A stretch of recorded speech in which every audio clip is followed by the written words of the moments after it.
Hello, I'm Mike Biselli, and this is episode 10 of Passionate Pioneers.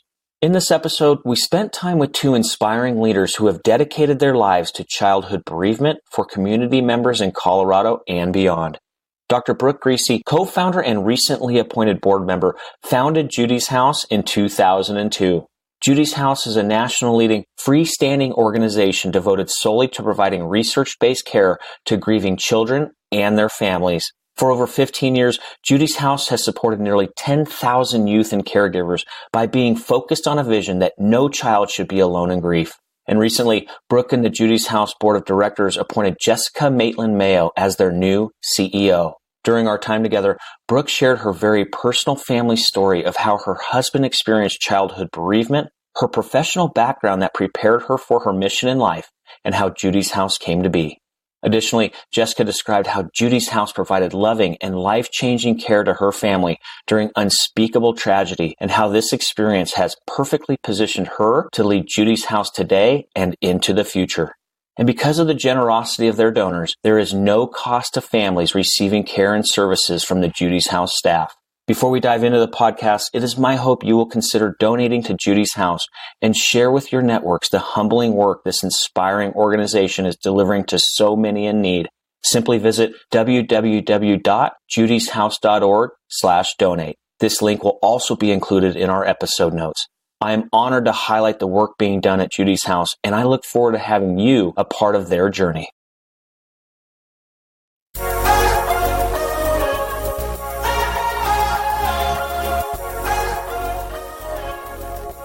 Welcome to Passionate Pioneers with Mike Biselli, where we highlight and speak with the innovators, the game changers, and the pioneers who are deeply passionate and relentless in solving the problems our world is facing today.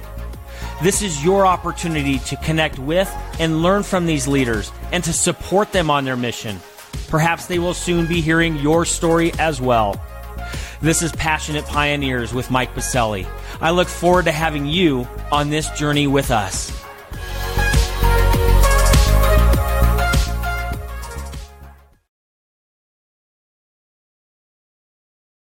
Dr. Brooke Griese and Jessica Maitland Mayo, welcome to our podcast, being recorded at Halo Creative Labs, located inside of Angel MD's headquarters here at Catalyst, our healthcare innovation campus in downtown Denver.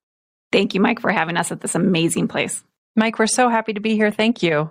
Well, I'm honored to highlight the incredibly important work being done at Judi's House here on the podcast today. Brooke, as a trained professional and national expert in childhood bereavement, I'm looking forward to learning more about this critically important matter that impacts the development of our youth and the positive impact your organization is having in our communities. And Jessica, as the new CEO at Judi's House, I am eager to discuss the vision you have for the future of this amazing organization. Before we discuss this pioneering work, I want to give a bit more context as to the impact childhood bereavement has in society. According to the Childhood Bereavement Estimation Model, an estimated 1 out of 14 children in the United States will experience the death of a parent or sibling before they reach the age of 18.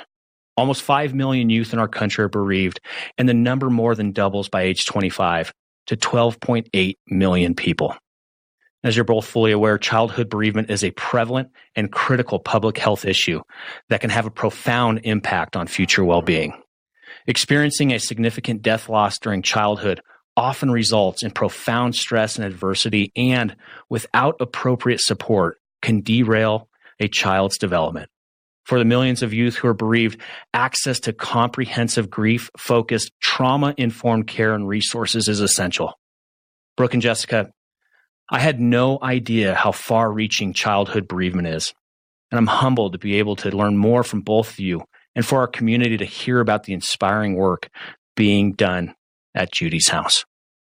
But before we dive into this incredible work and the mission at Judi's House, let's break the ice a little bit. Let's get to know both of you and talk about one of the questions that you will randomly select. Okay, what do we have? Oh, a favorite place. Okay, Brooke, why don't you kick us off? The favorite place you've ever been to and why? Ooh, okay.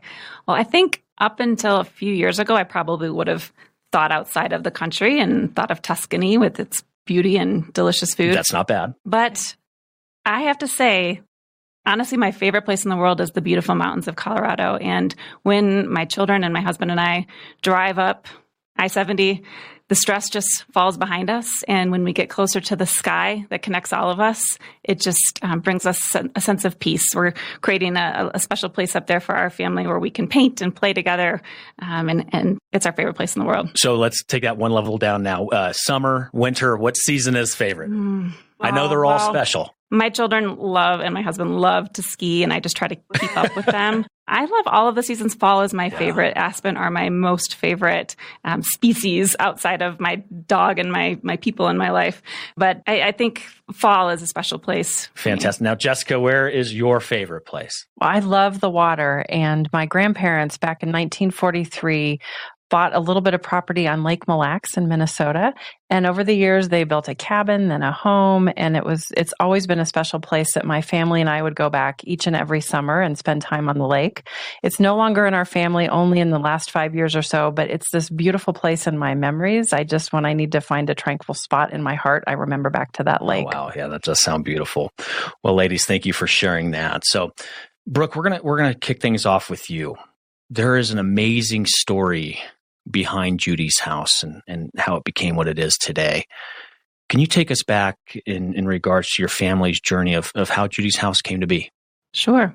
And thank you, first of all, for that introduction of the issue, because I think many people don't realize that this is a critical issue and how prevalent it is, and that it's something that we really do need to be paying attention to. I know we are a grief and death avoidance society. It's something that scares us very much. Understandably, the upside is that we engage in healthy behaviors to try to avoid death. Your podcasts are all about health innovations that allow us to do that. But the hard part is that we then leave kids alone with their grief. And as you said, they're not alone. 1 in 14 is a huge amount of kids to experience the death of a parent or sibling before the age of 18, but they feel very alone with it. So when I was just starting out my career, I came out to Colorado in 1997, came to University of Colorado to get my PhD in clinical psychology. And I had grown up in a small rural town in Michigan with very few resources and very little access to care and support, and was very aware of the impact that not having access to supportive services and resources can have on children when they're facing adversity and trauma and loss. My mother was a psychiatric nurse. My dad was the director of social services for our very low-income county. And so I was attuned to that and decided at the age of 11 that I would become a child psychologist. It felt like the way to impact the world and help as many kids as I could. So I came out here and was very focused on becoming a psychologist and the clinical work, the research, the education. I was very bought into the Boulder model of integrating all of those pieces and having that impact the children and families that we serve. And at that time, I got a call from a childhood friend of mine who invited me to go to a Broncos game. And I was a nerd. I'm just going to lay that out there. I was a research nerd. I had never actually watched an entire NFL game and certainly had never been to one. And I said, okay, sure, good study break. So I went to that game, and the young rookie who was playing in his first NFL game ever was Brook Griese. And I didn't realize when I met him that day that my trajectory, my career was going to shift and change in a profound way, because he was one of those kids who had felt alone with his loss. He had lost his mom at the age of 12 to breast cancer and felt like he was the only 12-year-old boy who had lost his mom. And really, like many kids, because we are so grief avoidant, because we have such a hard time talking about grief and talking about death, just stuffed it all in. And he very openly and much more eloquently than I can explain, talks about how he hid it all. He stuffed it and he channeled it, fortunately, into sports eventually. But he was angry. He was angry at society and doctors for not being able to cure his mother's cancer, at God, at himself for not being a better son. And so he was in a dangerous place. And he realized, fast forward to when he's in the NFL, and as a very young man, realized he had this platform that he could help other children who are grieving the death of somebody important in their life feel less alone with that grief and wanted to do something about it. So when I met him and when we eventually started dating, actually on our first real date, we had a conversation that planted seeds that led to Judi's house. He asked a great question, if you could do anything for kids, what would you do? So much better than talking about football for someone who knew nothing about football. So you weren't dissecting plays on that first date? No, I didn't even know what 1st and 10 was, Mike.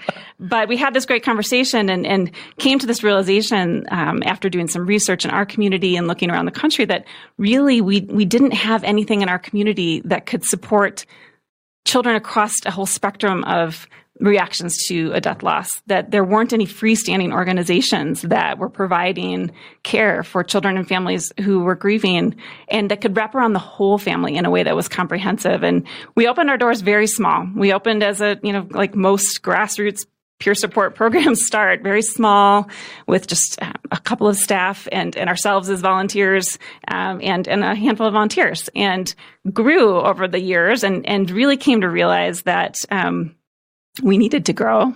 The demand was overwhelming. We outgrew our first house within a few years and moved into a much larger house. And now we're in, actually we have two 1800s, early 1900s buildings. They are beautiful. They're beautiful buildings and they're safe and comfortable spaces that are an easy door for families to walk through. And that was something that we really talked about, was that for Brian, he felt that the getting help for his grief meant going to a sterile clinical environment like when he was a kid, and that the message he got was there was either something wrong with him or something wrong with the way he was grieving.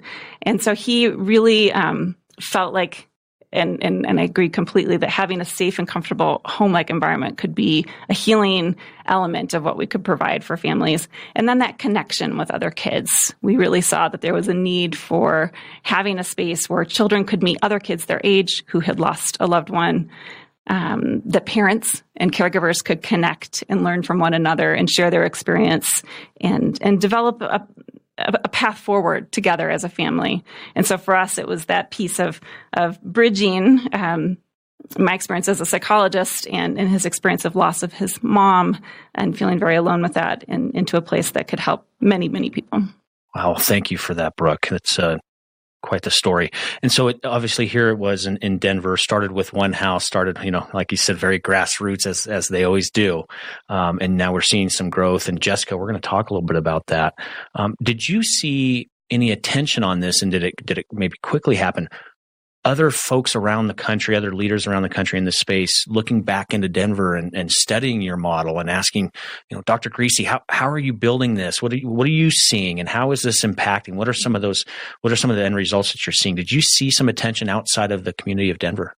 I think that we learn from our peers throughout the country, and Brian and I were very intentional about going around and looking to see what was being done around the country and being sponges and learning from that. But what we saw as a gap in this field and around this issue of childhood bereavement was that it was drastically understudied, underfunded for sure. In fact, still to this day, most bereavement centers around the country are volunteer-led and still remain at that grassroots level of really relying on donations to survive. This is not an issue that's covered by insurance unless you've reached a diagnostic status.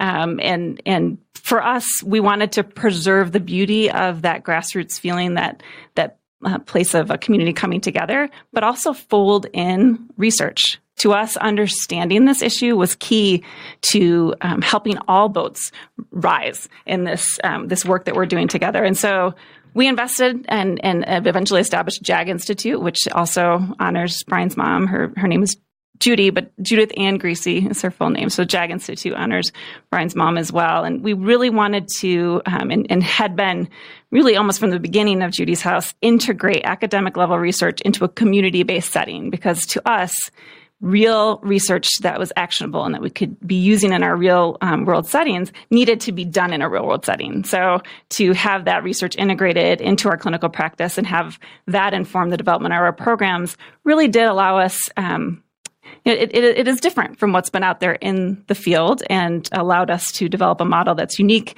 and more comprehensive to meet the broad needs that we see in the families that we serve. And so now you're seeing quite a bit of growth, and with growth usually means expanding the tent.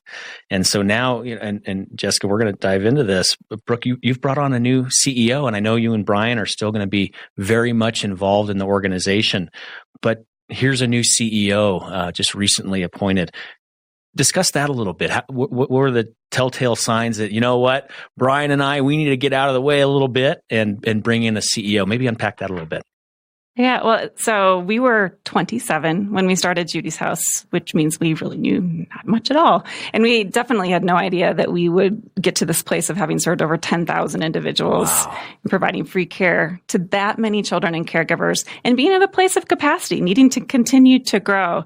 But really from almost the beginning, and when I decided to take on the role of CEO and lead the organization for many years after having developed the programs and the research, I knew that there would come a time, and every founder needs to think about this, that in order for the organization to live on long beyond us, because this is so much bigger than us, our family, even this community, we needed to be able to pass the torch, to share the leadership, to share the experience of being a part of this incredible organization. We have an amazing team. It was the honor of my life to lead this team. But we were so excited to be at this point of bringing on an incredible new CEO who could help lead us into the future and really move into our roles as founders and as board members. And I love that my team gave me the unofficial title of Special Ops, which means I will do anything they ask me to do, including this podcast. But Jessica's amazing, and we're so lucky to have her joining us in this mission. And maybe it'll free up some time for Brian to teach you a little bit more about some football as well. Free up more time to paint and write and be with our kids. Yes. I love it. Well, thank you for that, Brooke. So Jessica, Brooke teed it up perfectly for us. So before we talk a little bit about your new appointment as CEO, Judi's House directly impacted you and your family. Can you talk a little bit about that? Yeah, you bet. Thank you, Mike. And it's such an honor to be a part of this organization. I am thrilled, and it was actually a dream of mine to be able to do something above and beyond with Judi's House, because as you referenced, Mike, I myself actually experienced firsthand what it means to benefit from what Judi's House offers our community. A little more than 6 years ago, my husband of 20 years died, and he died by suicide, which I actually learned how to say that at Judi's House, that he died by suicide. And at the time, I had 2 kids. My son was 7 at the time, and my daughter was 11. So very tricky ages under any circumstances. And when I talk about my experience, I think I felt like any mother would, and that your first and foremost thought is, I just need for my kids to be okay. And I will do absolutely anything to ensure that to the best of our ability, we can support them through this time while also supporting myself through that time. And as Brooke referenced, and you referenced, one of the amazing things about our organization is that we do wrap our arms around the entire family. So that trick of how do you support a grieving parent who is trying to in turn support their grieving children, it's a tricky scenario to do all of those things at one time. And I actually knew about Judi's House before I needed their services. I loved it. I respected it. I thought it was an amazing place, and found myself, interestingly, when I needed the services of Judi's House, several people came forward and referred them to me. And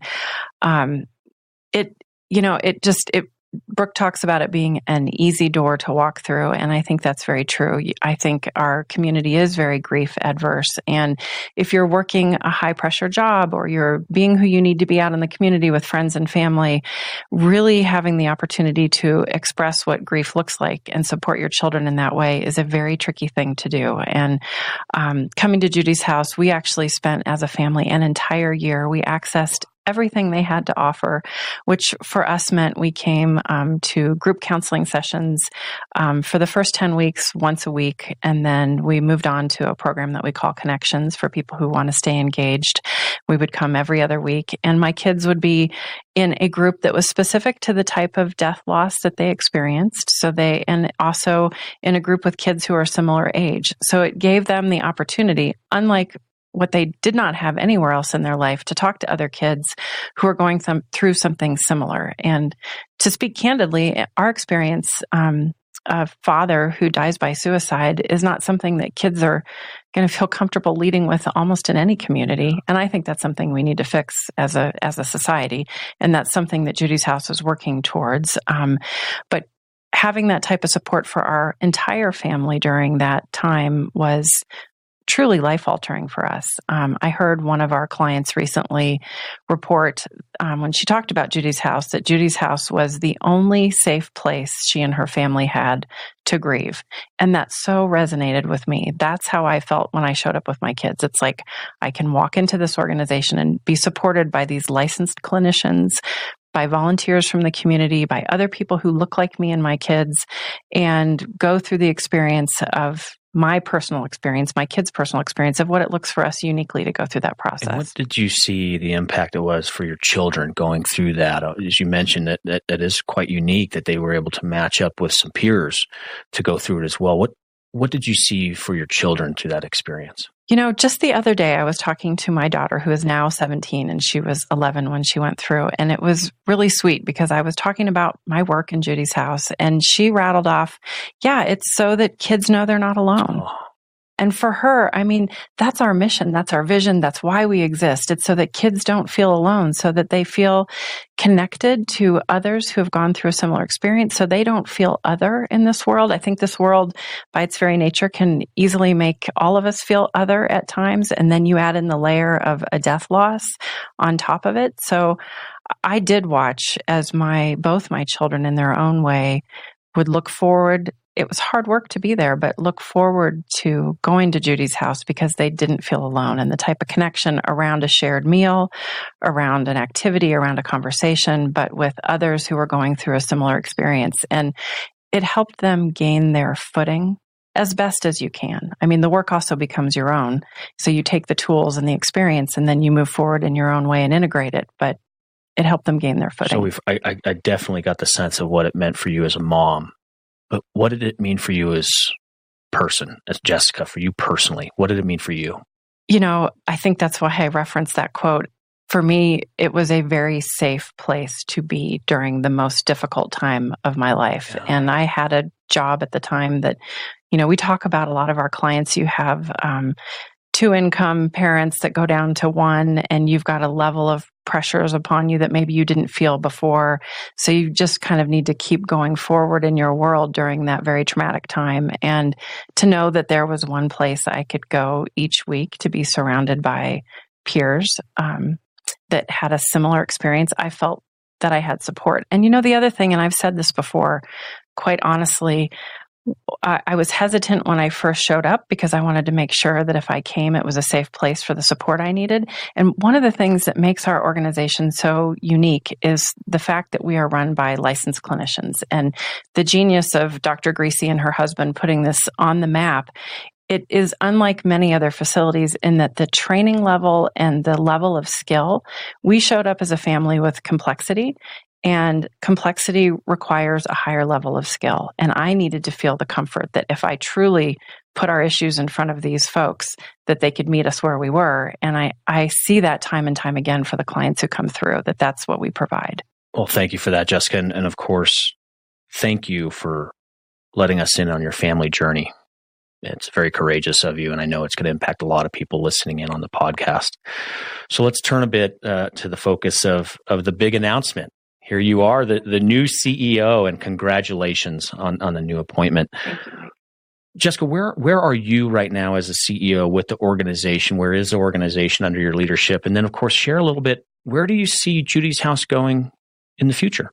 I am so thrilled to be a part of the organization in this way. It really is an immense honor for me because our mission is all about doing something that is critically needed in this community. So I think when I think about where we're headed, it's all about sustainability for our organization. We have created something that is critically needed and incredibly important. And frankly, I think when Brooke and Brian started this, you can tell by Brooke's story about how they started small and quickly outgrew. The reality is there are children and families every day that are accessing us for our services, and we cannot leave that need unmet. So that is the charge that I feel. So as we look to the future, we're coming up on 18 years, but I want to make sure that beyond all of us, Judi's House stays and provides the services that are needed within our community, but then also through the work that we do through the JAG Institute, that we can continue to elevate the understanding around bereavement. We can help educate others so they do a better job in their work, not only in our community, but throughout the rest of the nation. I think there's a huge altruism behind our work that we truly feel if we put our efforts into studying and providing what we find to others, at the end of the day, that's the best way to impact this horrible number of children and families that are battling against these issues, and oftentimes in an unseen way. So a variety of things we're trying to achieve, but a huge part of it is really just elevating the understanding that this truly is a critical public health issue for everyone. And, my experience as a client and my experience at Judi's House as a worker, it is an amazing unifier of our society. When I sat in my group, there were people from all over the city, frankly, all over the state, different socioeconomic backgrounds, different racial backgrounds, different experiences, so many things that were different. But what brought us together was a shared experience, which is a beautiful thing in our community. And if we can highlight that and continue to bring that opportunity for others to feel that type of connection. So sustainability, so that work does not go away. And if I can just say one more little thing about that, because when I think about sustainability, I know I should probably talk about our balance sheet or our income statement, and I can do all that. But really, when I think about sustainability, what I think about, there's this amazing place in our house. There's stairs going down to the basement. And the kids who have come through the program, one of the activities we do with them is we have them trace their hand and on construction paper, and then they write a note to the kids who are going to come after them. Because sadly, we know that there will always be kids that come after them. And their notes, if you walk down the stairs, and I love doing this, you can read the notes from these amazing kids who are leaving a message for the kids who come after them. And they say things like, "It's okay to be angry. Judi's House will help you. Don't be afraid to cry." Or whatever they are, there's these beautiful notes that are for the kids that come after them. And I feel strongly that my role and our role and the organization's role, with our board's support and the community's support, is to ensure that those messages go on to the next kids that will need them. So we need to remain in existence. And that's really the biggest charge. That's beautiful. Thank you, Jessica.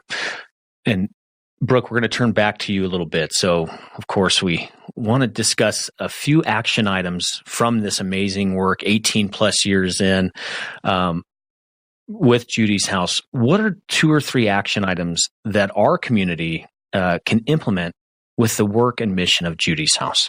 I'm so glad you asked, because we are all about action. Good. But starting first with our vision, though, as Jessica said, our vision is pretty lofty. Yeah. It's that no child should be alone in grief anywhere.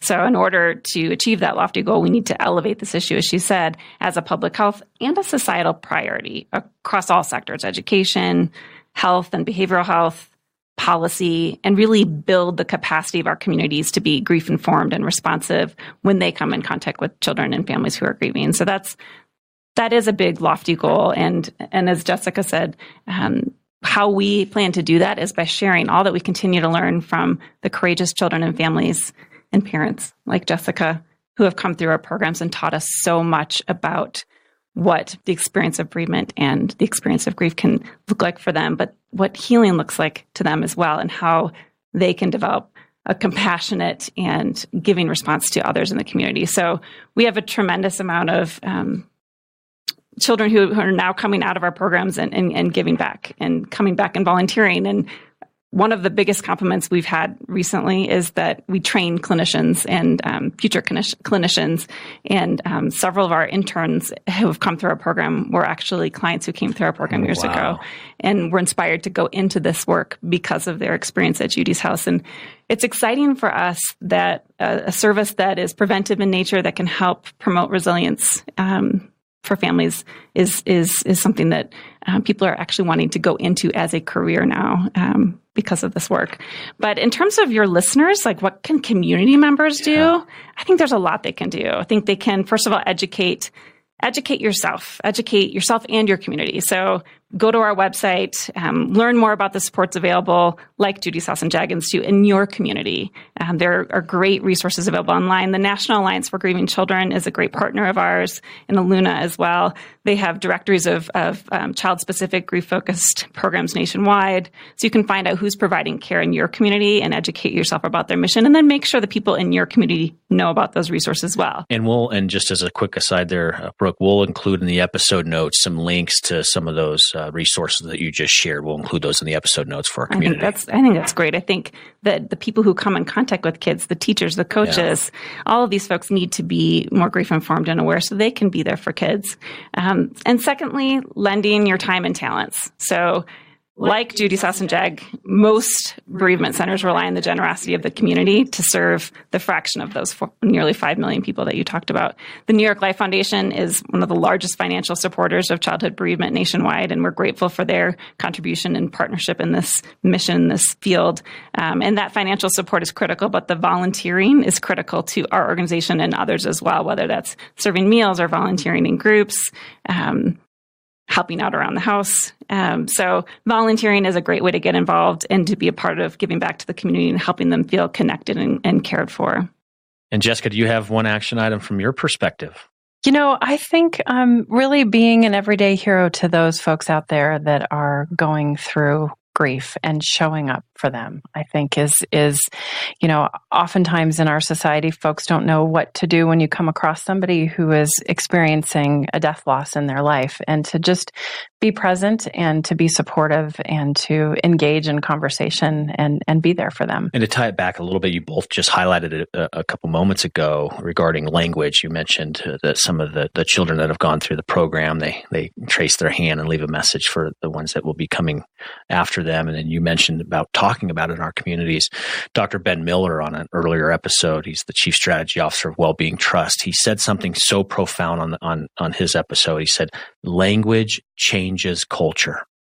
Language changes culture. And so to know that, hey, we need to be talking about this, and that's okay. And let's make sure that we're putting that into our language and into the conversations we're having with our fellow community members. Like Jessica earlier said that her husband died by suicide. We don't say committed suicide. We are careful with our language, responsible with our language.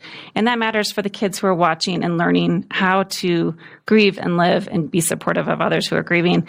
I do want to put in a plug for National Children's Grief Awareness Month, which is November, this upcoming month. And the third Thursday of the month is always Children's Grief Awareness Day, and that's November 21st this year. So we're joining the National Alliance for Grieving Children and asking members of the community to be a hero, as Jessica said, to grieving families and show up in a special way. Be there for them.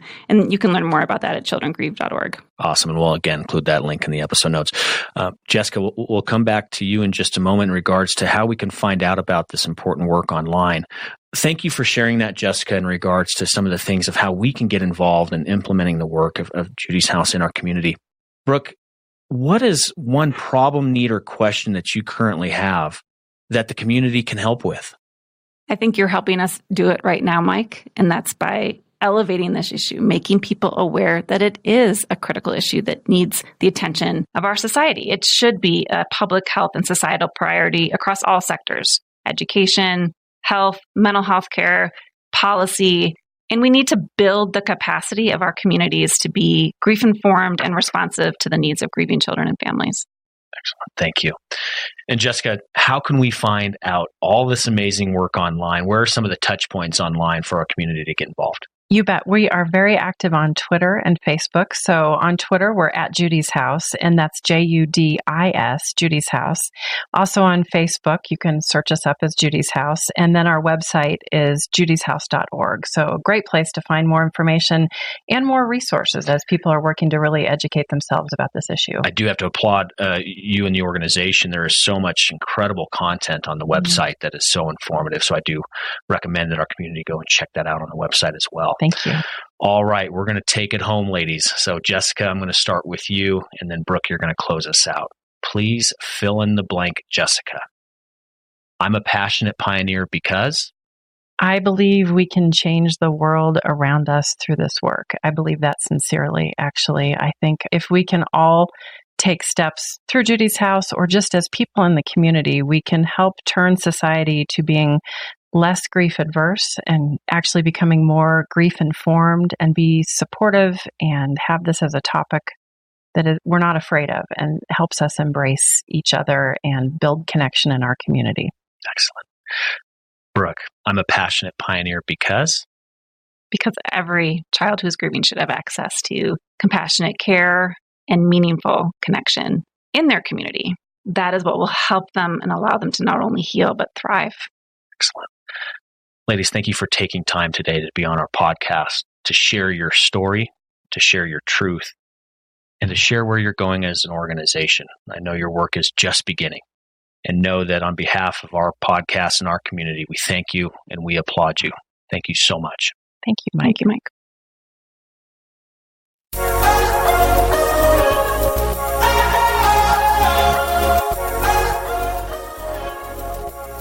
Thank you for joining us today on Passionate Pioneers with Mike Biselli.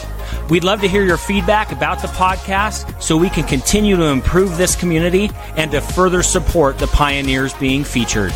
Lastly, please take a moment to subscribe to the podcast and invite your friends and colleagues to join us. This is Passionate Pioneers with Mike Biselli. I look forward to having you back with us during our next episode.